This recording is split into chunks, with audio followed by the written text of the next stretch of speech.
Good morning, everyone. I want to welcome you to Nonprofit Utopia. We are going to be talking the the full hour on using community networks to improve education for our kids in this environment.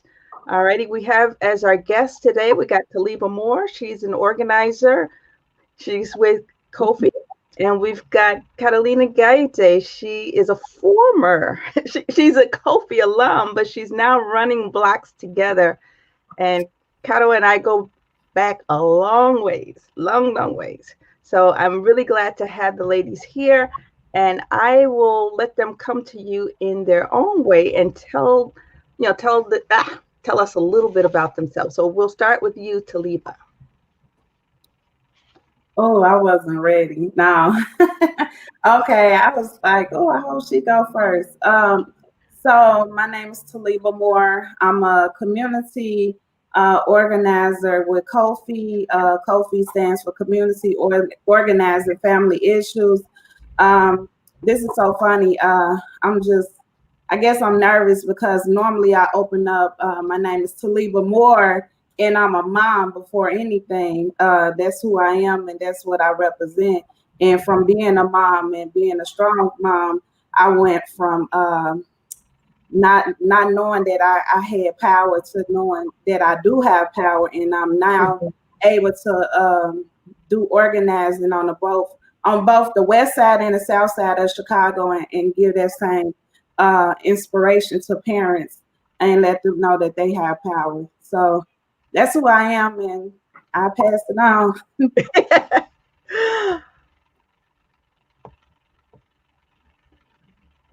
All righty. Cato, let's hear from you. Good morning, everyone. Cato, who am I? Well, so that's a deep question, but I'm a popular educator. I'm an immigrant. I'm a political refugee from Chile. Been working around community building and community power for, I would say, 25 of my 48 years. And currently I serve as the executive director of Blocks Together, which is based on the West Side, primarily focused in West Humboldt Park and East Garfield Park. All righty. Thank you so much. Can you still hear me? Yes. Okay. All righty. So, Talibah, I'm sorry for putting you on the spot like that. I can't promise you it won't happen again. I wish I could.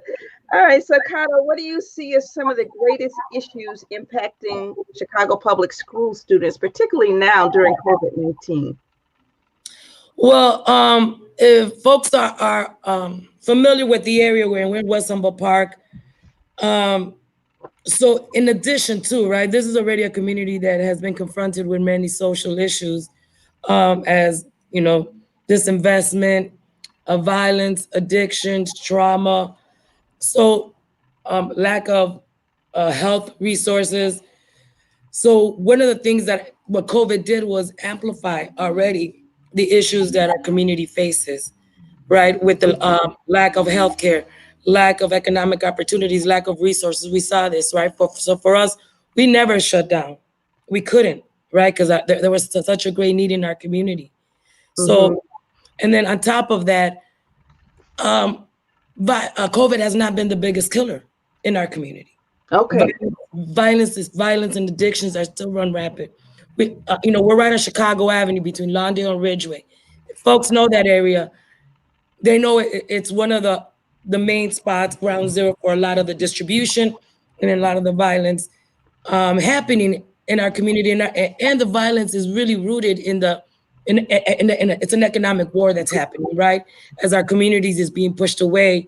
Also, community entrepreneurs, because there is lack of job opportunities. Our youth 2 years ago did a research on the root causes of gun violence, and out of 500 youth that they interviewed, only 5% of that were actively employed. Wow. The other 90% were currently looking for jobs. 75% had been employed by the black market or the informal market in the neighborhood. So they were saying a lot of this is the drug market is really fueling the violence, but then there's no economic opportunities. So that, on top of the fear, the anxiety, the unknown that COVID has brought to our community, has really been hard to even kind of begin to strategize and think about how do we prepare, right? For us, for Blocks Together, we took on the 3 Ps: preparation, planning, and protection, right? So first, how do we protect ourselves and our community? How do we plan for the aftermath? Because it's coming, right? Right now, so right now we're really, for us, the biggest issue has been the isolation, because with the isolation comes a lot of the addiction, a lot of the drug use has gone up, a lot of the violence. So for us, has been how do we continue? How do we stay focused and not lose sight and just react to something new? Because our community has been under attack for a long time, right? So it's been a challenge to stay focused and to say we need to, first of all, protect ourselves. So we've been working on increasing people's immune system. How do we strengthen our immune system? How do we strengthen our community's immune system? Okay, awesome, awesome. And have you been doing any work with the school networks? Definitely, because right now we're based at Cameron Elementary and Byler. Those are the 2 main schools that we provide. We're the community partners with, but also, so working with the students and the families. What we've seen is also just that isolation. They feel that they're not being spoken to, right? They feel the teachers union is doing it, the CPS is doing this, the city is doing this, and sometimes parents and students feel like we're not even included in these conversations. Wow. So everybody has the best, the best, intentions. Sometimes we know, the road to hell was paved with intention. Yeah, you read my mind. So a part of the parents, what we hear from the parents and the students and even the teachers, we've tried to bring them together to listen to each other and hear that they're all frustrated.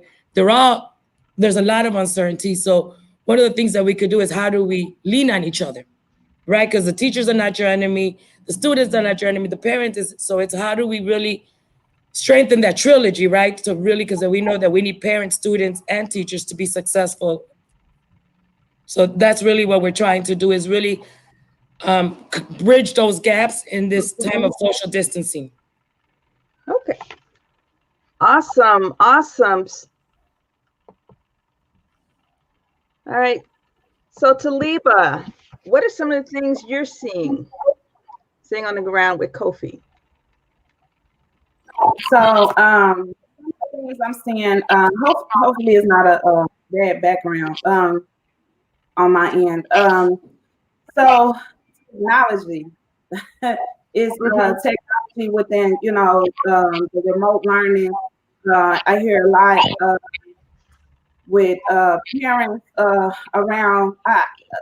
Recently, like a couple of days ago, we have Head Start ambassadors. So we have parents who, despite, the pandemic and everything that's going on, they still hitting the boots, knocking on doors, they're knocking on doors.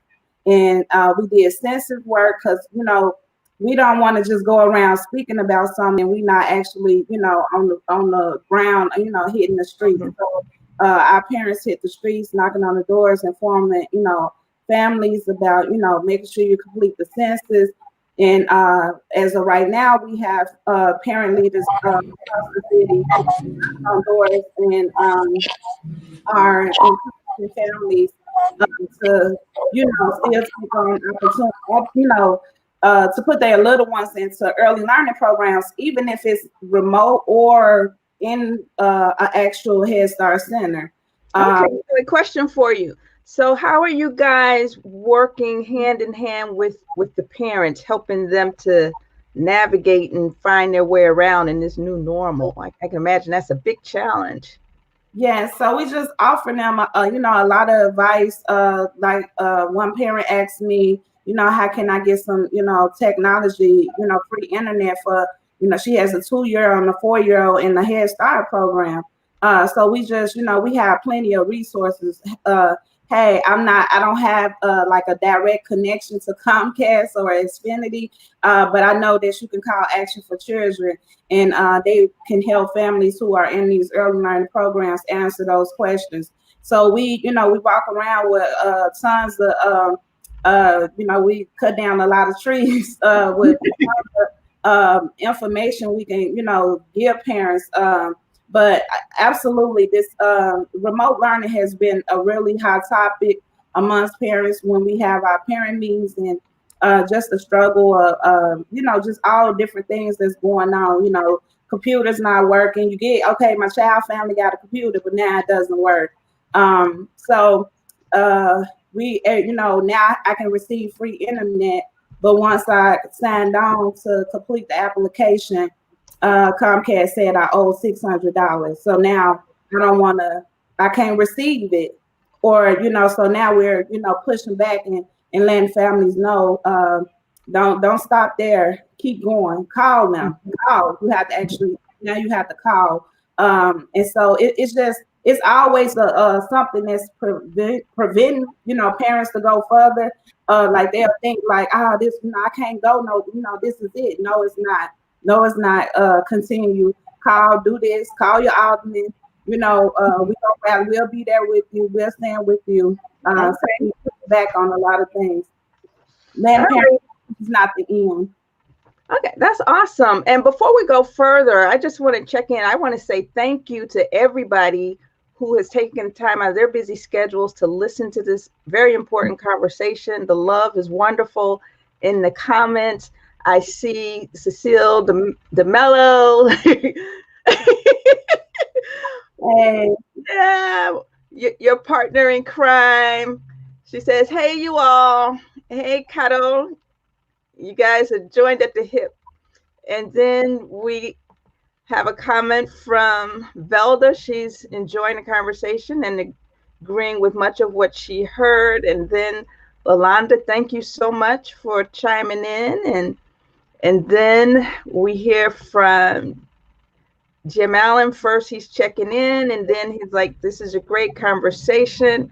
And then we hear from Velda, so true. Thanks for sharing this. So you guys, as you hear stuff that resonates with you, please feel free to chime in. And without further ado, I'm going to go back to you, Kato. You do a lot of work at the state level. You've done a lot of community organizing, a lot of policy and advocacy work. So are you working on any education issues at the grassroots level as it relates to COVID-19 and the distance learning?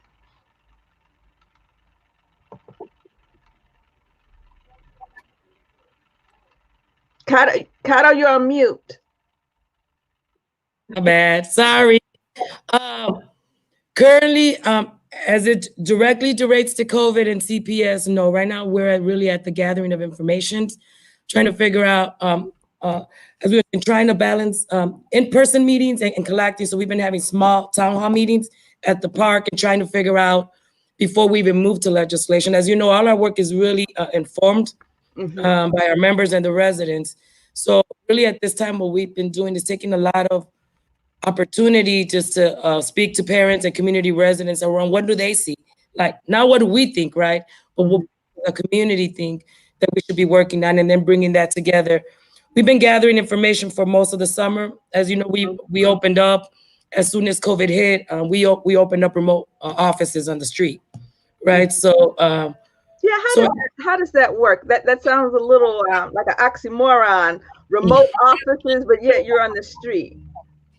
Well, as you know, this Zoom and this for us, our organizing is really rooted, is really personal, right? So it was really hard, and especially with a lot of the challenges we're finding, trying to do, like what we have a community, a Village Keepers program that is really rooted around trauma-informed services and programming.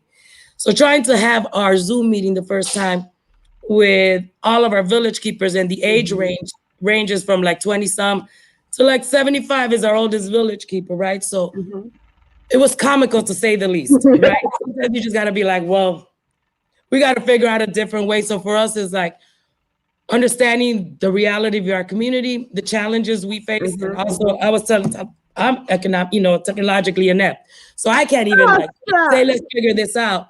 So what we did was, I don't know if you see these little cleaning stations, washing stations. Yes, ma'am. We made washing stations, sanitizers, and set ourselves up in the streets. Like One area was Grand and Central Park, Lake and Kedzie, and then at Chicago and Lawndale. At first, because there was such a need, this isolation and fear, right, and disconnect, and we're such a, our neighborhood is so outside, right, with such an outside culture.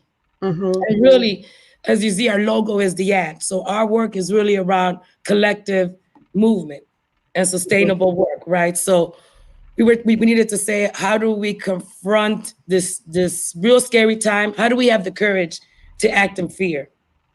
And so that was really our thing. So we really like the COFI model is really right. You start with yourself, your family, and your community. So for us, it was really like we had to learn, and thankfully we work with our brother Troy Withers, who's an expert in peace diet and different foods, in our trauma work. So he, created, we call it Mojo Juice. We don't have it; it hasn't been patented, but it's immune boosting juice.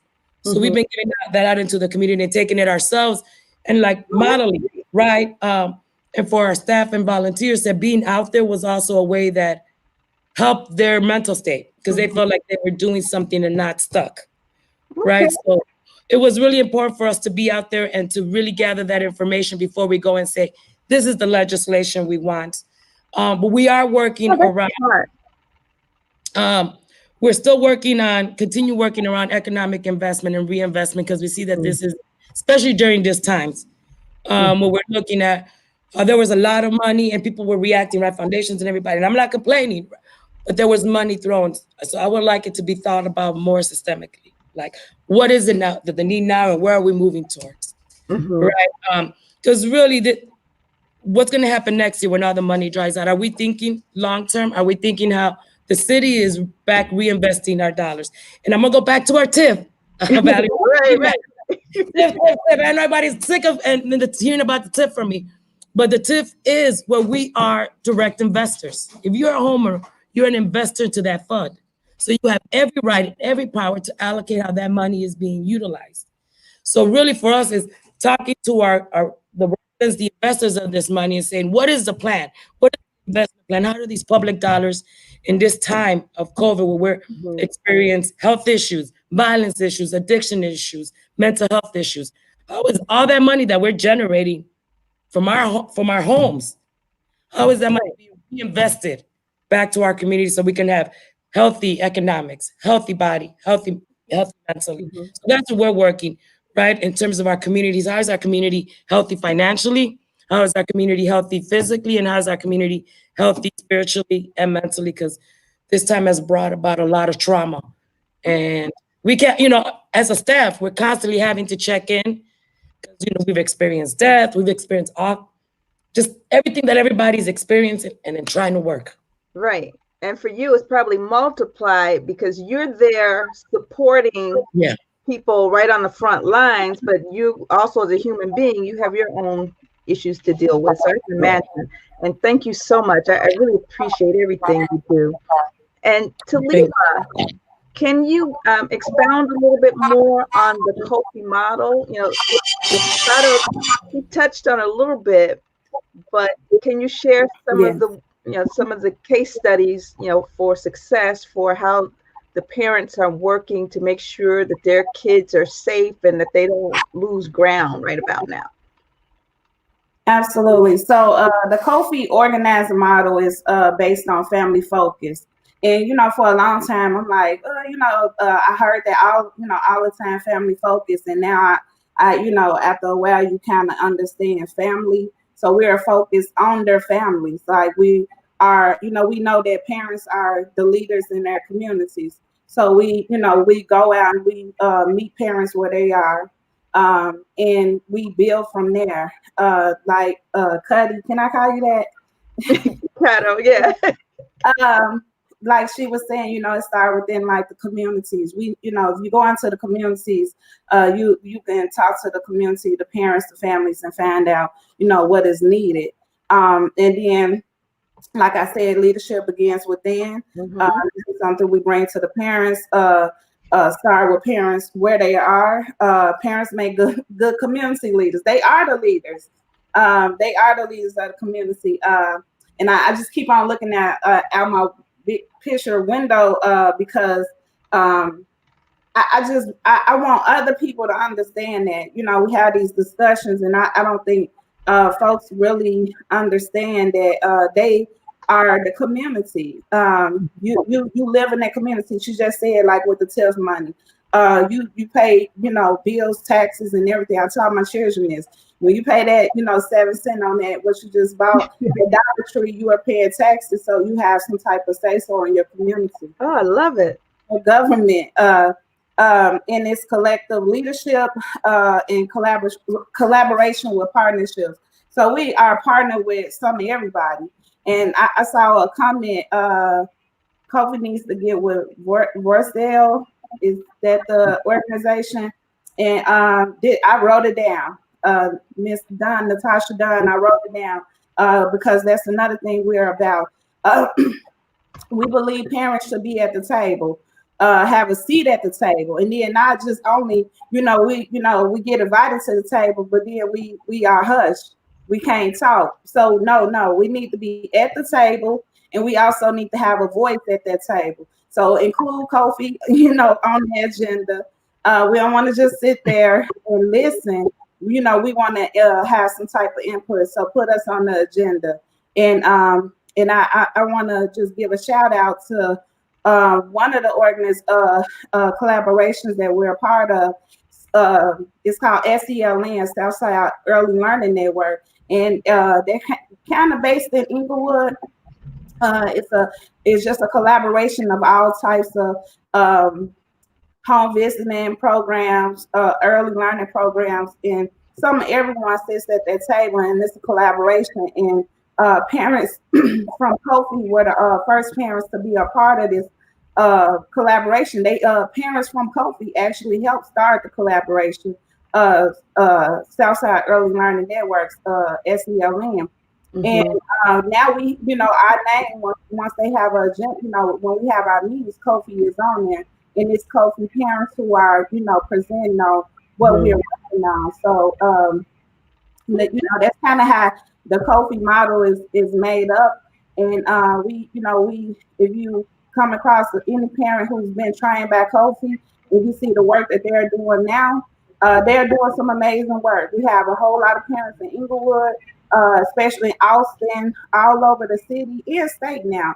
We're downstate in East St. Louis. Parents are organizing and just, they're like best friends with their mayor. I'm not for sure if they still are, but they organize so well in those smaller areas that they become best friends with the people who have the power, and then they're able to get a whole lot of things done. We're in Elgin, Evanston, Aurora, so we are some everywhere, and parents just training or teaching parents, organizing parents that they have a voice. It starts within them. Meet them, like Cuddy said, physically and mentally. Meet where they are, where they at. All right. Thank you for that. And this next question is for both of you, and I guess Caro can start. And I think we touched on this before. Okay, first of all, Velda Brunner had a suggestion. She says, ask the school for a hot phone. And, you can comment on that. But as you comment on that, can you tell us, step by step, how we might go about forming community agendas? I see so often that is a problem we struggle with. We get so bogged down in one problem, but we don't necessarily think about the agenda, looking at several problems together and moving the community forward. So, Kato, how would one go about creating an agenda, holding themselves accountable for the results and measuring it and reporting out and all that good stuff? That's a great question. And that's something that we've always challenged with. Because Blocks Together is a membership-based organization, right? So we see ourselves as popular educators.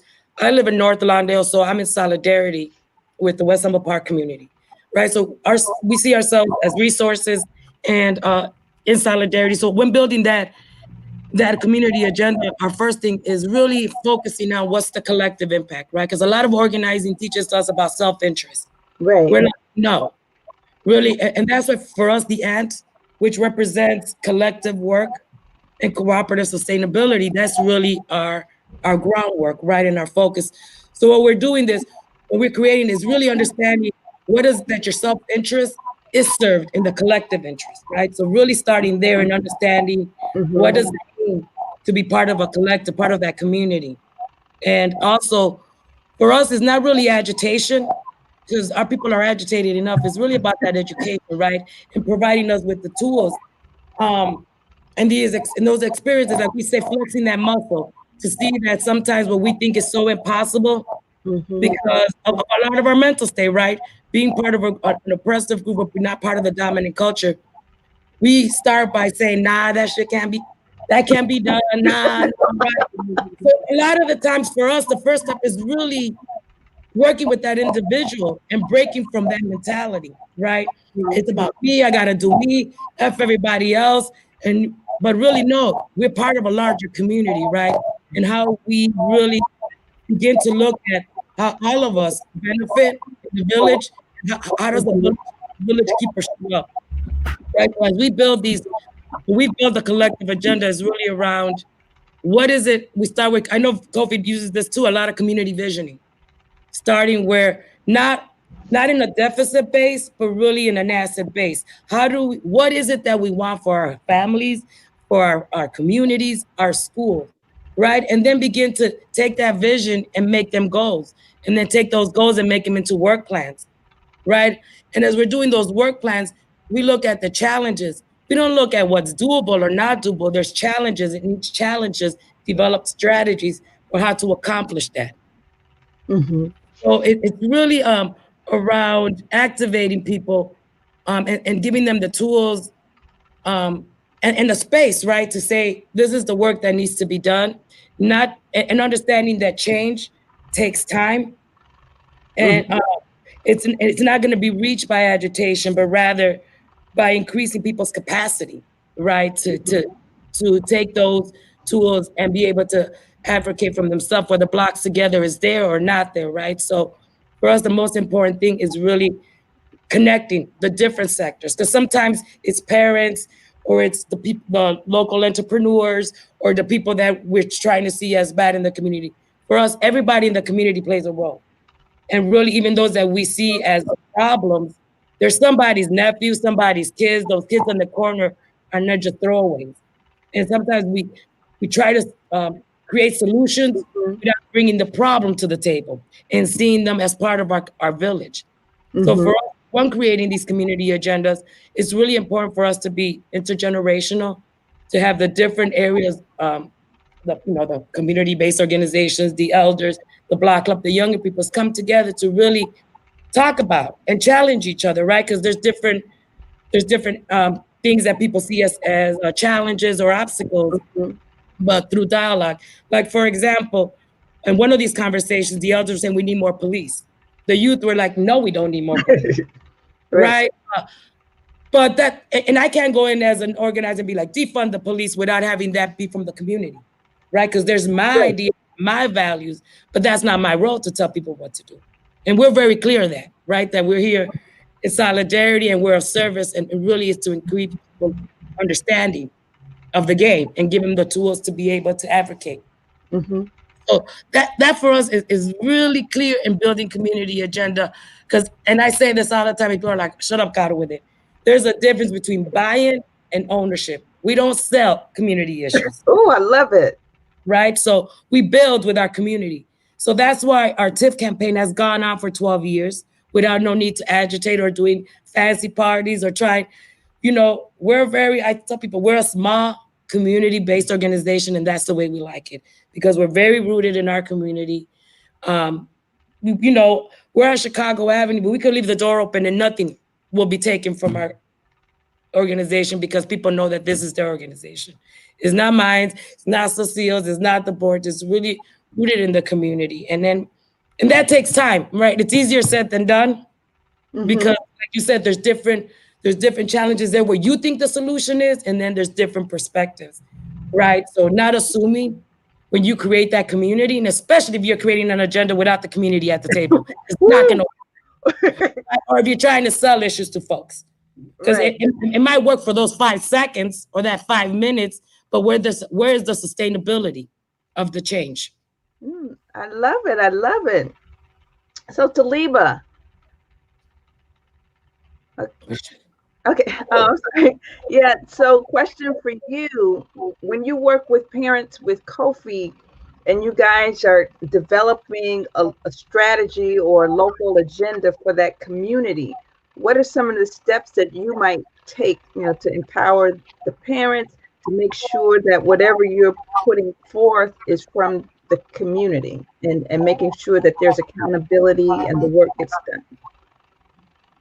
When I was listening to Cuddy, I'm like, she's like a walking COFI model handbook from the beginning to the end. And I just want to put it out there because I want people to understand the power of the COFI model. When I first met her, this is my first time meeting her. She said, I got trained by COFI 22 years ago. And look at her, and she's still, I mean, I hear everything she's saying. I hear what I've been learning from COFI, and I hope 20 years from now that I'm able to still speak the same. She said, COFI starts with community vision. We meet with parents and we do this exercise where we get their vision. What do you want to see for your community? What is the strengths of your community? And, sometimes it's kind of hard. It's nothing going right in my community. And I like to go, it's something going right. It's something that, is so special about your community. You just got to dig deep down. Let's not be so quick about it. Just take a moment and think about all those wonderful things that you might not, because we're quick to talk about the problems and not talk about the strengths that our communities hold. And then we go into our problems. And so then we do this whole community vision activity where we, try to think of ways that we can better our community. How can we strengthen the strengths, the things that are working well. And, those problems, how can we, we can't fix everything. We're not superheroes like that. But maybe we can take on one and work on that.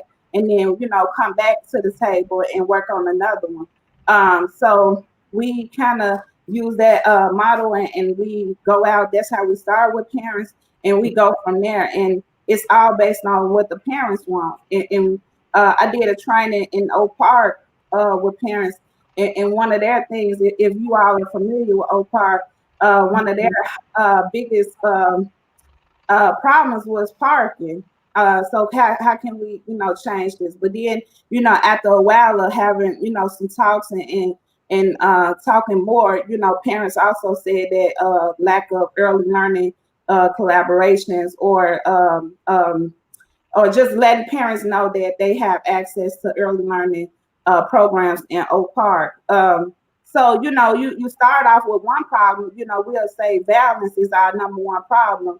And then as parents begin to talk more and more, actually it starts within our homes and starts within, our little ones in the school. How do they, how do children go from being in grammar school, graduate 8th grade, so wonderful. Until now they 9th and 10th grade and they, dropping out of school and now we see them on the corners and, how did that happen? So, we dig deeper into what is going on. And it's all from the parent, from the parents that we work with. And like Cuddy said about the defunding school. So that's something that we, been really vocal about the past this summer. We have always, if I'm not mistaken. So I talk a lot about COFI, but COFI is nothing without Power Pack. In my case, and anything wrong, I'm quite sure my superiors, my heads, my supervisors will let me know that I receive a text. But Power Pack is Parents Organized to Win Educate Renew Policy Action Council, and our parent Power Pack, that's the work. The parents come and they organize on different campaign issues, and from that we get to do community organizing around those campaigns. And so it started, and she Cuddy told me she was part of when it was starting and everything. Power Pack, and one of their biggest issues are just I've only been around 7 years, but coming into it, I always heard EJC, Elementary Justice Campaign. Again, we can't go and arrest the shooters if we don't understand how it be done. So we have the school to prison pipeline. We have, let's put some restorative justice in our schools, and not just say we have restorative justice. Okay, hold on. Sorry. Okay, no. Continue talking. My battery is. I gotta make sure I plug in. All right, so I'm gonna step away for just a minute, but continue. All right. Okay. But yeah, continue. I was just saying about EJC, or our Elementary Justice Campaign. So we've been vocal 15 however many years talking about bringing restorative justice. Let's get the police out the schools. I made a comment on a paper I was writing a couple of months ago. We're not saying that the police are not needed. We're just saying that they're not needed in our schools. I'm not saying that if something happened in my household, the police is not needed. I want to call the police to come and support me in my household. But I'm saying that the police is not needed inside, to be stationed in my house. So we don't need police stationed in the school. We need police, around the school, in the community, in case we need them then. Okay, question for you. I see a note from Velda Brunner, and she was saying that I have a village membership of 20 block clubs, and she would like to have you as a speaker on your Zoom meeting for education. So give her a call. She's at 773-418-7240. And so that might be a good connection for you. And Velda, if you're still there, I think Cato would be an excellent guest as well. Cato has served on state task forces as it relates to facilities for our schools. She's been on the forefront of the fight for issues like an elected school board and all of that stuff. All righty, so Cato, can you tell us, how do you strike that delicate balance? You're trying to work with elected officials. You can't do the work without the elected officials, but at the same time, you have to hold them accountable. How do you strike that balance? We've been very clear, right, that they're not our best friends and they're not our enemies. They're our representatives, and their job is to serve the community's interests. Right. So part of the work we do, and and this is one thing that even like the school board now knows, and some of the other city officials know. The one thing that the reputation that Blocks Together members have is that we're very well researched and we know our information. So they can't really lie to us when they try to come with their slick language. We've been prepared for that. So one way is really making sure that folks understand, like in terms of, we were with negotiating with TIF or negotiating around capital funds for schools, is really having that knowledge, right? We always say, follow the money and the story unfolds. So when dealing with elected officials, I think the best way, we really try to, people see us when we're occupying buildings or we're doing hunger strikes and stuff. But before that, there's really like steps that we've taken. we believe in dialogue always, right? But also when we come to the table is making sure that we're equipped with the information and knowledge. So, we don't get played with. Because a lot of times those elected officials look like us, they talk like us, and they're slick about it. Right. And if we don't have all that information, they could, make us eat doo-doo and tell us it's chocolate. And if we don't know better, we're out there thinking that they're serving our best interest because, they talk like us, they're cool. They could, that don't matter. At the end of the day, what we taught is look at their actions, understand their voting, look at the budget, because the budget is really shows people's priority. It shows how your elected official votes. So when we meet with them, we have a little profile on them. Mm-hmm. So they tell us, oh, I care about this. Well, your actions don't. Simple as that. You got a cute baby. I got a cute kid. Let's continue talking. I'm not, I don't hate you. I'm not trying to. I love it. I love it. So that's what we've learned. And that's what we've been able to really be able to, like when we were trying to get capital money for Cameron. Really, Cecile was kind of broke that there was no formula for capital improvement allocations, right? So it was just embarrassing. CPS that Cameron hadn't received money in 10 years, while charter schools and magnet schools were getting all kinds of phase one capital money. Where Cameron, there was a hole in the ceiling, and every time it rained, the kids got rained on, right? But the reason we were able to get that money was because we had that information. And they couldn't be like, oh, we care about you. No, you don't. The money shows you don't care about us. You don't care that if our kids get rained on. So you could say all you want, right? But for us, what has been the best tool of accountability is understanding their movement. Who gives them money? Mm-hmm. Don't tell me you care about this when the people that are poisoning us are giving you money. That matters, right? Right. Who is your constituency? Your donorship? Because your actions are showing that.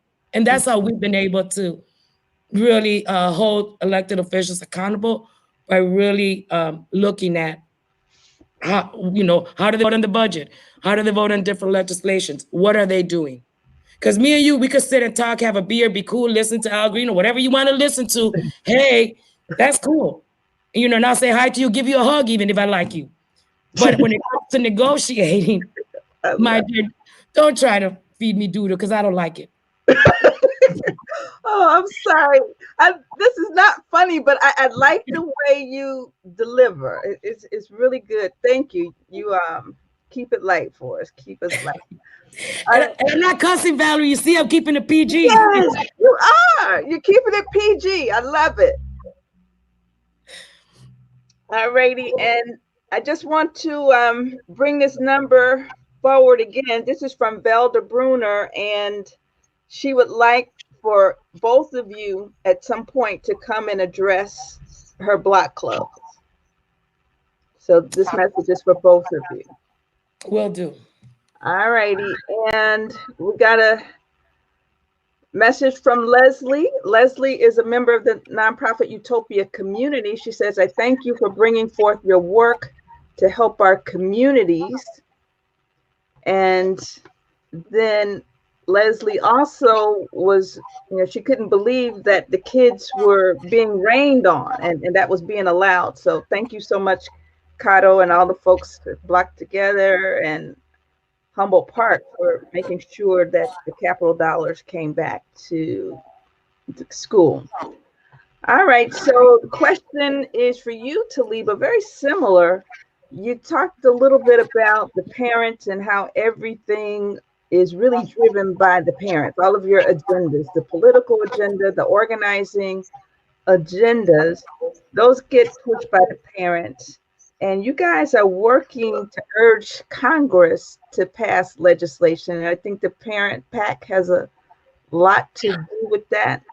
So how do they develop that legislative agenda? Sometimes people at the grassroots level and even people who are quote unquote professionals get intimidated at the thought of developing a quote unquote legislative agenda, meaning an agenda that you want your elected officials in Congress or either at the Cook County level or the state level to follow. So how do you get the parents, one, educated on the issues, but then how do you train them to, speak for themselves and develop the legislative agenda and then hold their elected officials accountable? So what are some of the actions that you do? So this goes back to sitting at those tables. So, our parents go sit at these tables, and I said, we want to be vocal, but we also listen. I remember sitting at my first table, and I was just listening. And I'm like, hey, hold on, something not right. What do you mean? Children can't get into certain early learning programs, or families can't have this opportunity. That doesn't sound right. So we sit at these tables that we are partners at or a part of, and we bring back that information. So I sat at that table, and then I brought it back to our campaign, our Power Pack campaign, early learning, the early learning campaign. And so from there, the organizer of that campaign, writes everything that the parents are saying. So then, you have someone who goes and is part of the I just forgot the name of the collaboration that we're a part of with the city, where parents are fighting to stop the fines and the fees, right? And so they go there to those tables, and they hear, nah, this ain't right. What do you mean there's no other options of parking fees or window stickers, things like that? This don't sound right. And so we voice that at the table, but then we also bring it back to our stop campaign, stepping out of poverty, because that's one of our biggest things. Also, we not trying to stay in poverty, we're trying to step out of it. And so we bring it back to the table, and we have some awesome, I don't even want to say great, we have awesome organizers who capture exactly what the parents are saying. And from there, we help the parents develop this this platform, or this, what we want to go advocate to downstate. I always say we're going downstate, we're going to Springfield to, talk to the people that's in power. Because, of course, these people are the ones that our senators and representatives are, in the end going to have those, vote on whatever we're bringing to them. So one of the things that we're doing now, parents, we partner with different organizations who are working on the fair tax. And so we did a fair tax training with some parents, and parents like, nah, that ain't right. So you telling me I'm paying the same amount of money in taxes as billionaires? That's not right. So, with parents, we partner, and we bring this to the table, and we, everything is driven by parents with an organizer by their side. So then the parents like, nah, that's not right. And so then the parents got trained, and they're still, we continue to do some trainings on fair, what does it mean for a fair tax? So then parents, are, being volunteers and joining in, doing phone banks, just, calling and getting other getting the community to, say, hey, this is not right, this is not fair. And then this is something that we bring to, our state representatives and senators. So, it starts from us being part of a collaboration and sitting at that table. And again, I always speak from, how I began and how I started when I first sat at a table and I knew something wasn't right. And I brought it back to the group of parents, and we went from there. So that's how we kind of, get everything together and start the whole thing, or how we go to our the people in power and let them know, like, this is not right, and, hold them accountable and vote in our favor. All right, great. And before we go to the next question for Kato, we've got a question from Jim Allen. He says, I've heard something about remote learning via the use of television. Have any of you heard about that? That's not something I'm familiar with. I'm not familiar with that. I mean, I heard some about it, but not too much. Using, I think, was it Channel 50, Channel 11 to bring educational programming.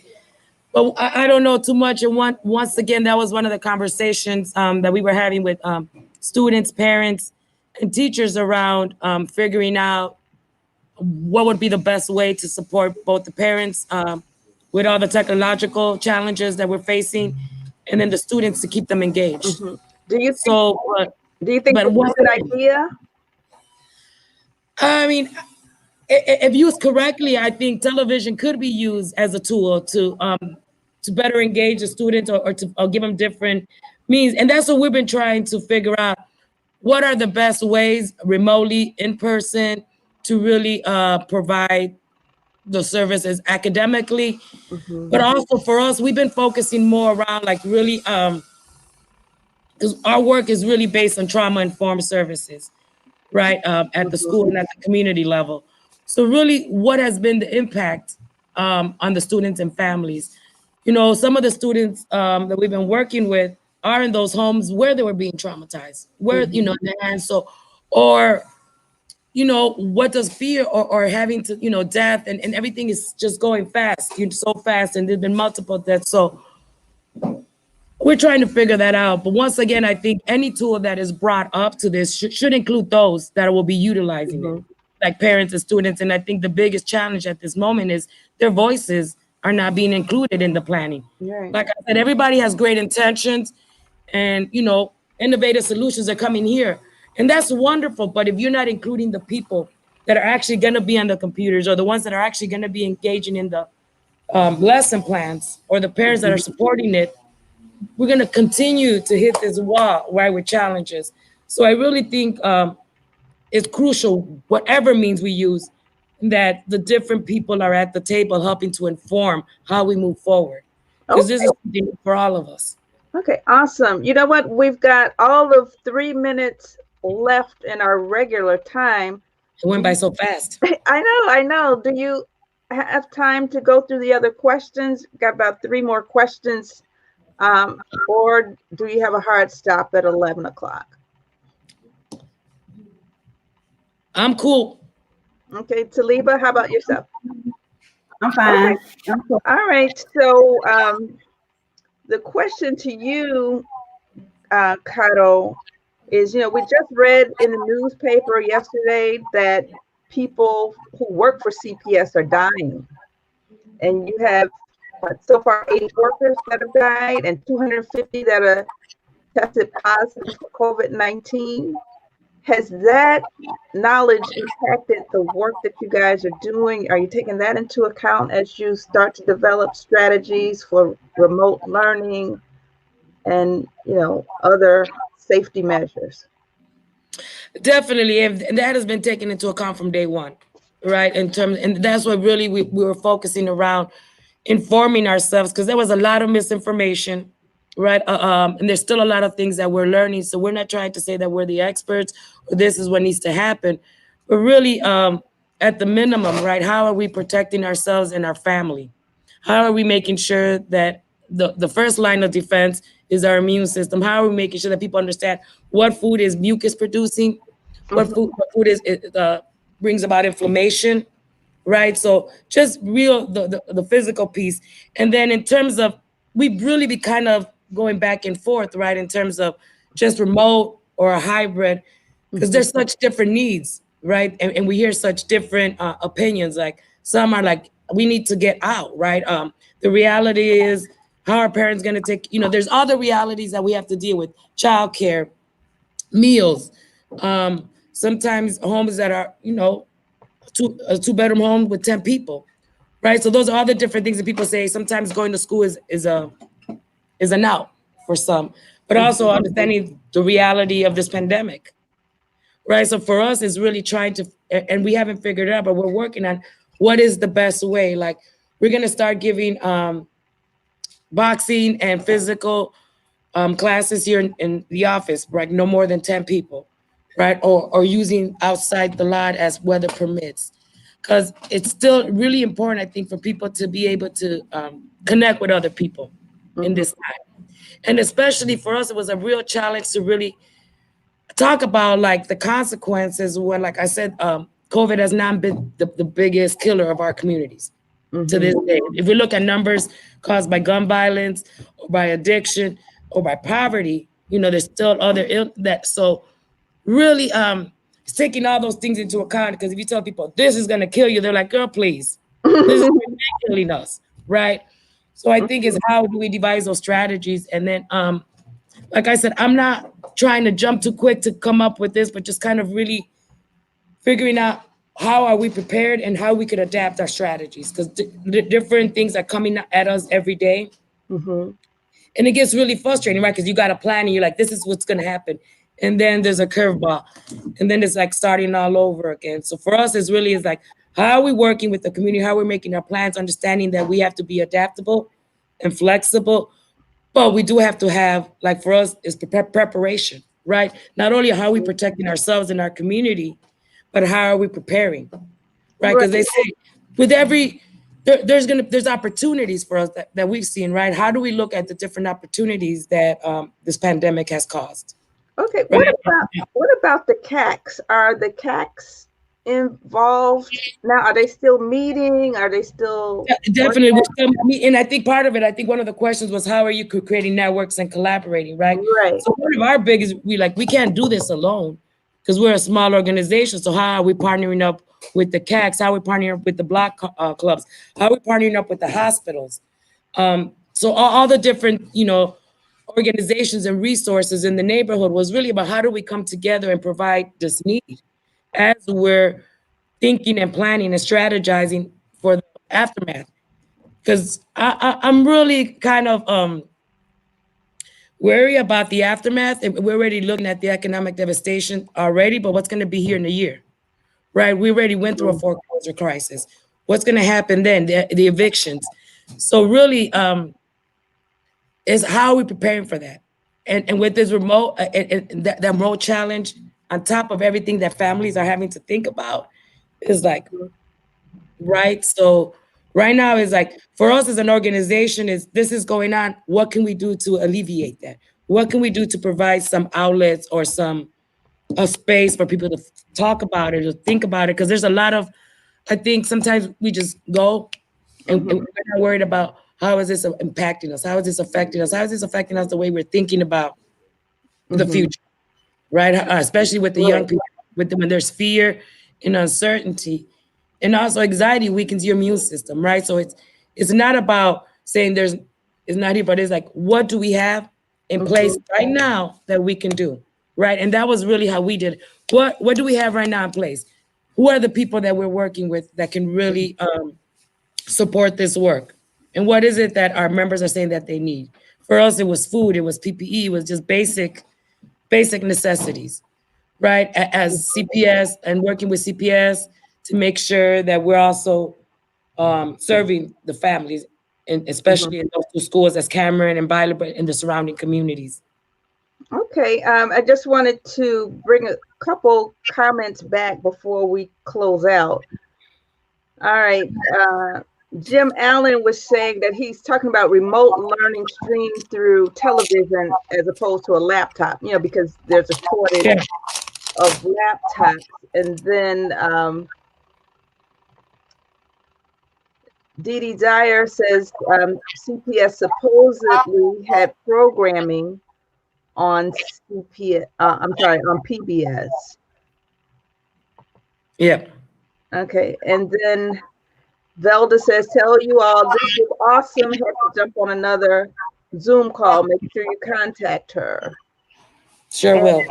And then JP was saying, and JP is one of our members, he was saying in spring, CPS put on shows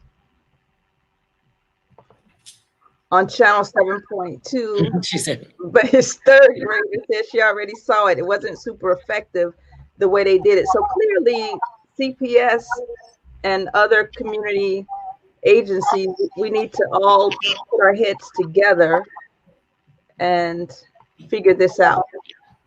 And then Denise is saying the CAC is trying to do what we can with remote learning and also dealing with families without internet access.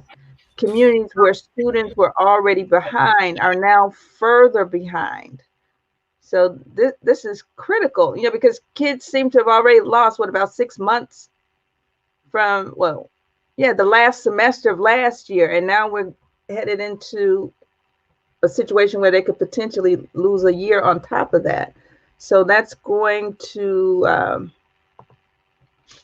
require some deep thought and some serious community strategies to make sure the kids are not left behind. All righty, and then okay, did you have something to say before we close out? Just want to focus on lessons learned and then close out. Well, one of the things I've heard from families and students, and actually they would like to have some lessons around how do we deal with times, because a lot of things, there's not a lot of survival. How do we learn how to, in these pandemics, right, during these times, how do we learn to grow our own food? How do we learn to be self-sustainable during these things, right? So some of the things that I've heard back was like, I wish some of these learning would be reflective of our times and some of the tools that we need to navigate these times. Yeah, I like. And okay, Talibah. I'm sorry. I just wanted to jump in on that real quick. And also, I just wanted to give Ms. Denise Dyer, a shout out. She is I think she's co-chair of the CAC in Inglewood, and she always she has when we have our Southside parent meeting that I organize, she always comes with a table her corner on our agenda where she updates us on what's going on with CAC, and she's absolutely right. She just shared this with us earlier this week on families still not having access to internet. So thank you, Ms. Dyer. And I also want to say one of the lessons learned so far with the pandemic is organize and don't stop. I said this back in we first went stay at home order. I think it was like March 18th, March something. And from March to April, I had hour-long conversations with so many parents, both on the west side and the south side, and parents that I had over the past the 2 years that I have actually been organizing, been in this role as a community organizer, that I haven't had a chance to have a real one-on-one with. I've had 2-3 hour conversations and learned so much from them. And from that, I was able to build and go into, organizing some things this summer and working with parents and helping them, send them, one parent, she refusing to come out her door for anything. So I sent her, information in the mail, just resources where she can call and get food and assistance on utilities and everything like that. So one lesson has been learned is that unfortunately, a lot of people jobs stopped due to the pandemic, but organizing did not stop. It just became more more needed. And I just appreciate the work that I do, that I'm able to touch parents, maybe not physically, but mentally, and having those hour-long conversations and hearing their needs and what's the struggles that they're going through, and to provide some type of resource to them. So it's been a lesson, now just because I'm at home don't mean I'm not doing no work. So we're still helping and fighting for families, and that's been Power Pack and COFI's platform for COVID-19, is that we're fighting for our families. Okay, awesome. This has been really, really, really helpful, ladies. I thank you so much for taking the time out and even some overtime to share some of the lessons learned. If you guys could do this all over again, would you do it again? Would you still be in the same line of work, or would you do something else? Definitely. That's Definitely, beautiful. That is beautiful. We love your commitment. I love your commitment. All righty. So we've come to the end of our show, and I'd like to thank our guests. I'd like to thank Kara Gaete. She is the executive director for Blocks Together. And I'd like to also thank Talibah Moore. She is a COFI community organizer working with parents to train parents. And before we go, ladies, can you give us a final word how people can contact you and get involved in your work? Our website should be back up on Monday. It's under construction, but it's btchicago.com. Okay, awesome. And you could email us at blockstogether@gmail.com. Okay, great. And Talibah. So you can reach COFI at COFI Online. That's COFI online.org. ORG. So COFIonline.org. And we also are on Facebook, Twitter, some everything. I think the only thing we're not on is Instagram. You can reach us on Facebook. Definitely. And we updating all the time, even on our website. We try to keep it updated with, victories, a lot of things that we're, parents are winning and we're helping to change, small things at a time, but they become big things for, the communities. And I can be reached also at tmoore@COFI Online. So that's .org, and that's my email address, tmoore, MOORE @COFIonline.org. But please, everyone, check out our website, COFIonline.org.